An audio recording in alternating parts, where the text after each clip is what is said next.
Nate Coburn did not climb down from the wagon seat when the stage rolled to a stop at the Larkspur Hollow depot. He sat with the reins slack in his hands and watched a woman step down into the mud. A woman in a traveling dress, the color of good claret, gloves buttoned to the wrist, a hat with a small stiff feather that had never once met Wyoming wind. She had a trunk too fine for a ranch wagon and a face too soft, he thought, for ranch weather. Nate Coburn, who had written her 3 careful letters and meant every word in them, felt his resolve go thin as creek ice in March. "You're Miss Merrick," he said. It was not a question, because there was no one else the stage could have brought him. She nodded and held out a gloved hand, and Nate looked at it a long moment before he took it, because it was the softest hand he had shaken in a decade of ranch work. And he found himself saying the thing he had sworn in every one of those letters he would not say. "Ma'am, I don't know what they told you back in Boston, but a ranch is no place for a city girl." He did not know yet that the woman standing in front of him had split more cordwood before her 12th birthday than most of his hired hands split in a season. If you're enjoying this story so far, don't forget to hit the like button and subscribe. Drop a comment telling me where in the world you're watching from. I love hearing from you.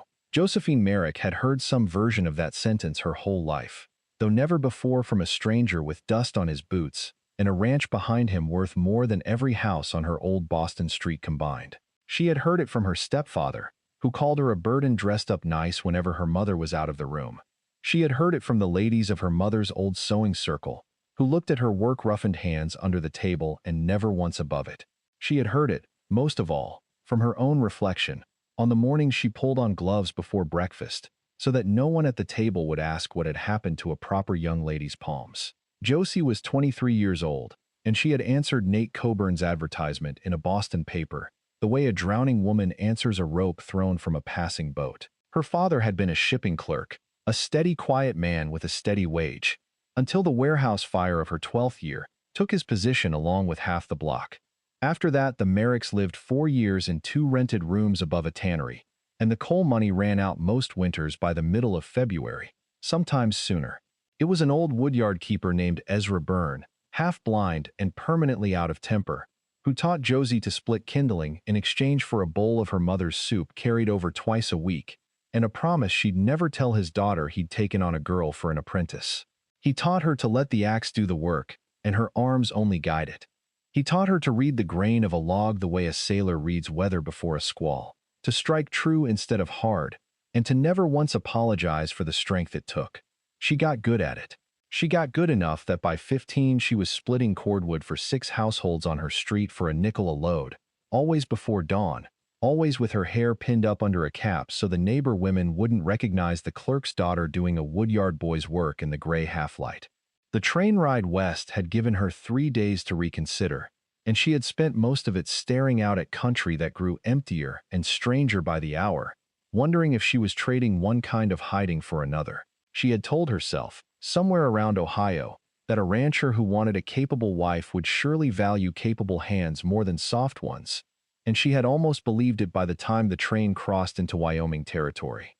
It was only when the depot came into view, small and gray against those enormous mountains, that the old fear caught up with her again, the fear that had followed her from every parlor and church social back home. The fear that the truth of her hands would always arrive a half-second before anyone got the chance to know the rest of her. Her mother remarried 3 years later, a dry goods merchant named Otis Pruitt, who had no particular interest in a stepdaughter with calluses and opinions of her own, and who made that plain in 100 small ways, until Josie understood she had become a guest in a house she used to call home. He never raised a hand to her. He did not need to. He simply looked past her at supper, addressed his wife instead of his stepdaughter, and once, when Josie's gloves came off by accident at a church picnic, remarked to a friend within her hearing that some girls carried their upbringing on their hands for the whole world to see. So when a church friend passed along a Wyoming rancher's advertisement, one that used the word capable twice in 3 lines and never once mentioned a woman's face or figure, Josie wrote back before she let herself think too hard about what she was doing. She packed her mother's cameo, 3 plain dresses, a Bible with a cracked spine, and a pair of new gloves she had bought, specifically to hide her hands from a man she had never met, and she rode west believing, not for the first time in her life, that the thing she was proudest of was also the thing she most needed to bury, before anyone got close enough to see it. Nate Coburn did not know any of that standing at the depot. He knew only that a woman had stepped off his stage, looking like she belonged behind a parlor window rather than in front of a barn, and he knew that 4 years earlier his younger brother Ellis had married a Chicago bride named Vivian who lasted exactly one hard winter before she climbed back onto the eastbound stage at this very depot and never once wrote to explain herself. Ellis had not been the same man since. Nate had watched his brother's face go gray and careful in the years that followed, had watched him stop singing at chores the way he used to on cold mornings, and Nate had promised himself, standing at this same platform the day Vivian left, that he would never again let a Coburn hand his heart over to someone who would fold the first time the wind turned mean. He looked at Josephine Merrick's claret dress and her feathered hat and her trunk with the brass corners, and he saw Vivian Coburn walking toward him all over again, and he decided, before the woman in front of him had said 30 words, exactly how this new story would end too. The first 2 weeks on the Coburn ranch proved him right, or so he told himself each night by the fire. Josie was given the kitchen, the mending basket, and the hens, and nothing beyond them. When she offered to help mend the east fence line, Nate said the wire would cut those fine gloves to ribbons. When she offered to help at branding, he said the smoke and the dust would ruin a good dress. Each time he said no, he said it gently, almost kindly, which was somehow worse, because Josie began to understand that his kindness and his dismissal wore the same coat and answered to the same name. He was not cruel to her. He was simply certain, in the settled way a man is certain about whether he has seen coming his whole life, that she would not last. At supper, the hired men treated her arrival as free entertainment, the way bored men on an isolated ranch will treat almost anything new. A lean, loud-mouthed hand, named Cyrus Pratt, did an impression of her Boston vowels one evening that made the whole bunkhouse table rock with laughter, repeating back her request to pass the butter in a pinched nasal voice until even the quiet hands were grinning into their plates. When Josie set down a serving dish a little too hard afterward, Cyrus grinned around a mouthful of beans and said, "Don't fret yourself none, ma'am. The last city bride we had didn't last past the first real snow either. Reckon you'll be on the eastbound stage before Christmas, same as her." Nate did not correct him. He did not laugh either, not out loud, but he let the silence sit there uncorrected at his own table, and that silence was the part that stung worst, because it told Josie exactly whose side her intended husband had already taken before she had done a single thing to earn it. A neighbor rancher's wife, a broad, kind woman named Luella Frey, rode over one afternoon that first week with a jar of plum preserves, and stayed long enough to see how the hands treated the new arrival at the wash line. Luella said nothing to Josie about it directly, but she pressed the jar into her hands with both of her own and told her, quiet enough that no one else could hear, that this country had a way of showing a person's true measure sooner or later, and that she ought not let a bunkhouse full of bored young men decide who she was before the country itself had a chance to. Josie thought about those words more than once in the days that followed, turning them over the way she used to turn a length of kindling in her hands to find the grain, though she was not yet ready to believe them. She wrote none of this in her one letter home that first month. She wrote instead about the mountains, which were real and cold and beautiful and entirely true, and did not mention that she ate most meals in near silence, while men she had never wronged waited for her to fail so they could be proven right about her. She kept her gloves on even in the kitchen, where the mending needle bit through the leather at the fingertips and left her hands raw and stinging underneath by lamplight, because the one thing worse than being thought delicate, she had decided somewhere around the second week, was being asked to explain why she wasn't, and having no one on this whole cold ranch who would believe the answer even if she gave it. The trouble that changed everything arrived 9 days later on a wind that smelled like iron and old snow. Amos Dietrich, the ranch's steadiest hand and the only one who had never once mocked her, took a kick from a green horse while shoeing it and went down hard with a leg that would not bear weight. And that same afternoon a rider came through from town, warning of a storm dropping out of the mountains faster than any that season. 2 feet of snow expected by the following night, with temperatures behind it cold enough to kill a man or a beast caught out in open country.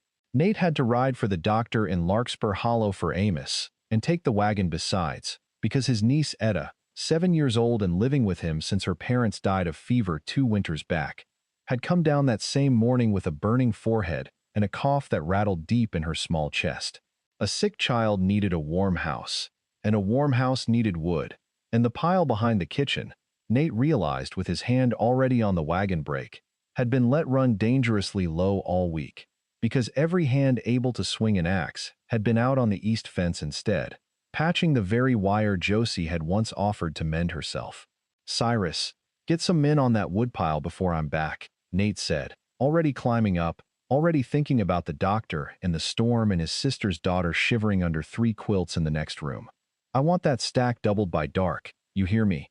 But Cyrus and the 2 hands left behind had spent the whole cold morning on fence repair themselves, and were in no mood for 2 more hours of swinging by the time Nate's wagon cleared the gate at a hard trot.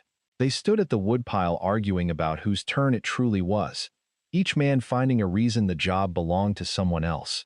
And it was in the middle of that argument that Josie walked out of the kitchen with an armful of wet laundry meant for the line and stopped cold to see what the fuss was about. She stood there a moment with the wet laundry going heavy and cold against her hip, watching 3 grown men argue over a job that would take less time to finish than to keep arguing about. And she thought of every winter back in Boston when there had been no one to argue about whose turn it was. Only a girl of 11 with an axe, and a family that needed heat by nightfall whether anyone felt like providing it or not. The old fear rose in her, the fear of gloves coming off in front of people who had already decided what they'd see underneath. And for one long breath she nearly turned back toward the kitchen and let the men sort out their own wood. Then she thought of Etta's fever, and the thought settled something in her that fear had not managed to unsettle in 9 long days. "There a problem?" she asked, setting the basket on her hip.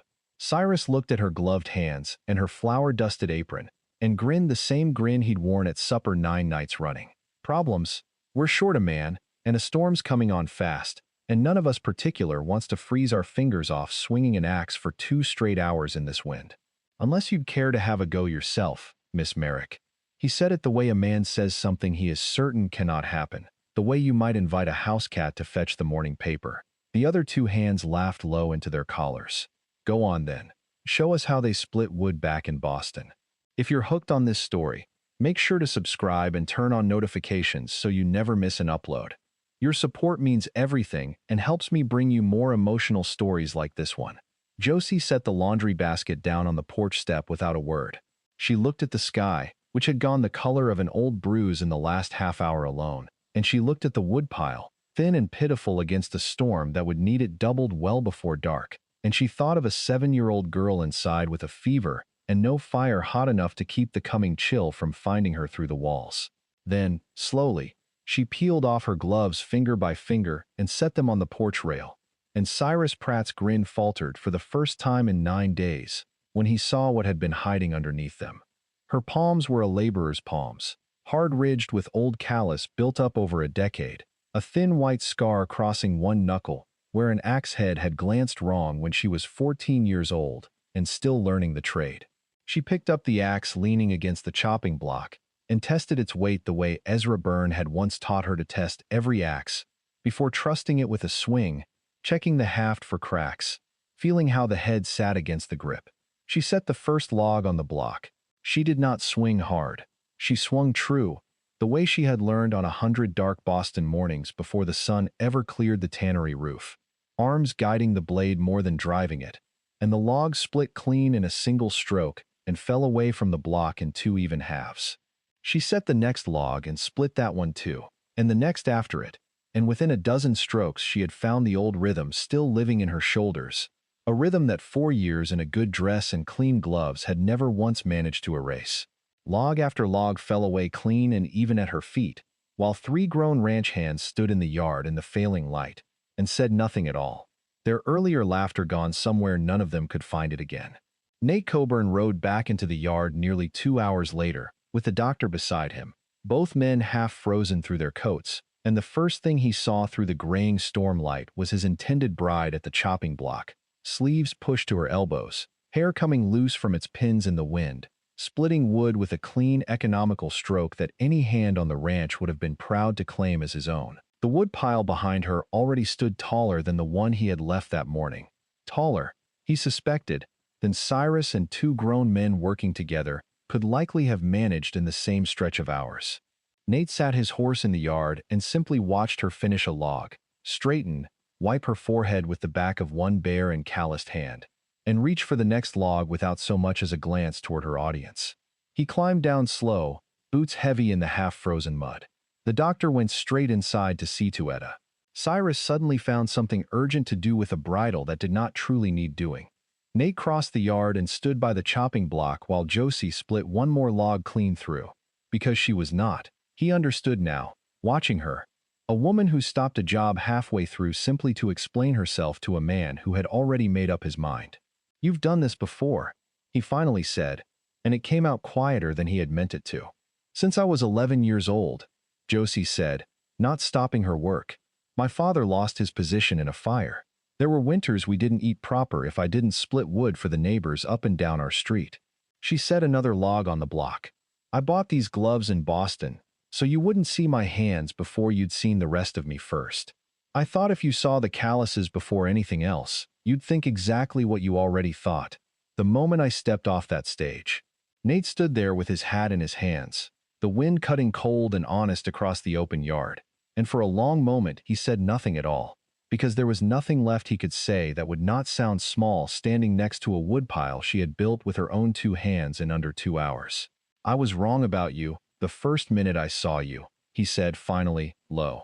"And I kept right on being wrong about you every single day since, because it was easier than admitting I was scared. My brother married a woman who couldn't stand this life, and when she left him standing at that same depot, it broke something in Ellis I've never once seen mended right.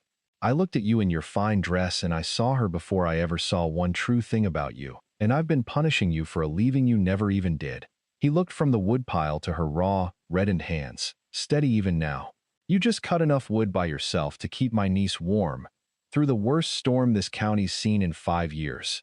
And I sent 3 grown men out here who couldn't manage half what you did alone. I don't have the right to tell you what kind of woman belongs on this ranch. Miss Merrick, not anymore. Maybe not ever again."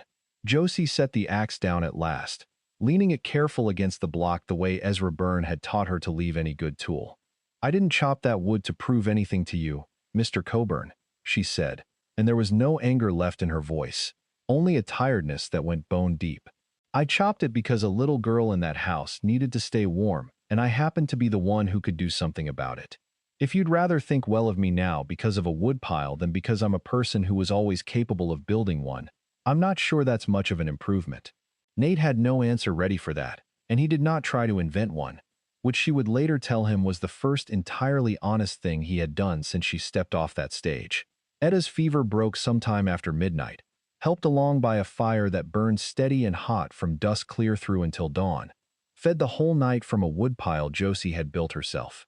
Josie sat with the girl through the worst hours of it, humming an old tune her own mother used to sing over a coal stove in a 2-room flat above a Boston tannery. And when Etta woke clear-eyed near midnight and asked in a small rasping voice who the lady with the strong hands was, Josie told her the plain truth, that she was going to be her aunt before long, and that she knew a great many things besides splitting wood, and would gladly teach her every last one if Etta ever cared to learn. Etta considered this gravely, the way children consider promises they intend to hold a person to for years, and then asked if strong hands could be taught to a girl who was still small. Josie told her that Ezra Byrne had been teaching a girl smaller than her the very same thing when she was not much older, and that strength, in her experience, had very little to do with size and a great deal to do with patience. Cyrus Pratt found Josie at the woodpile 2 mornings later, once the storm had blown itself out and the sky had gone that hard clean blue that only follows a truly bad freeze. He stood there turning his hat over and over in his hands the way men do when they've come to say something they would rather not have to say out loud. "I owe you an apology, Miss Merrick," he said finally. "I said some things at that supper table I've got no business being proud of, and I dared you out to that axe, thinking I'd get a good laugh watching you fail in front of the others.